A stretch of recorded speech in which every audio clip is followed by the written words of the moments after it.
L'arbre de la connaissance du bien et du mal dans la forêt sacrée en Afrique ancestrale à l'époque de Adama Hawa n'était pas un arbre interdit. L'arbre de la connaissance du bien et du mal, c'est l'arbre qui amenait à la connaissance des dimensions mystiques, donc de l'élévation qu'on appelle le bien, et la connaissance des dimensions matérielles qu'on appelle le mal, donc des basses vibrations.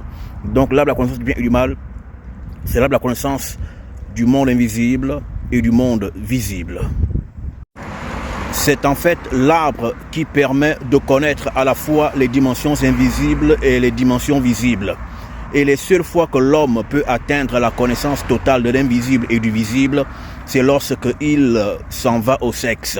Parce que le sexe mobilise tous les mondes existants, c'est-à-dire le monde spirituel, celui de l'intermédiarité, donc le semi-spirituel et le semi-visible, et le monde du visible. C'est pourquoi lorsque l'homme mobilise ces trois mondes par l'acte sexuel, il atteint l'équilibre, qui se traduit par le mot, le goût.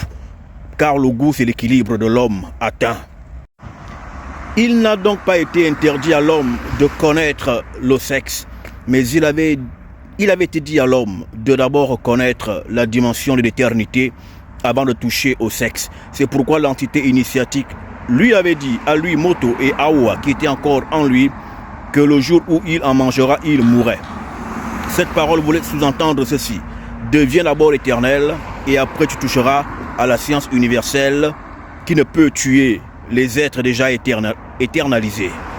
Donc, le crime de la forêt sacrée était un crime de sexe. Là, la connaissance du bien et du mal, donc la connaissance universelle était bien le sexe, car c'est le sexe qui permet à l'homme de connaître tous les univers à la fois et au même moment et simultanément. Mais il devait toucher à cet arbre-là, qui est aussi une porte spirituelle, celle de la sortie, lorsqu'il serait devenu une entité éternelle. J'espère qu'au sortir de cette communication, vous aurez plus ou moins déjà un éclaircissement à propos de l'arbre de la connaissance du bien et du mal qui était interdit dans le christianisme. On parle d'interdiction, mais en fait, il ne s'agit pas d'interdiction, il s'agit d'abord de maturation. L'homme et la femme devaient d'abord atteindre la maturité, aussi bien mystique que matérielle, avant de toucher à la science qui tue la matière.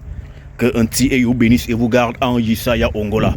Et nous réitérons encore que nous avons besoin de votre aide et soutien financier car nous ouvrons le CCSRM à Libreville au Gabon. Aidez-nous, soutenez-nous financièrement et matériellement. Faites-nous un don de quelque manière que vous voulez. Ce don sera le bienvenu, quel qu'il soit. Restez bénis. Merci.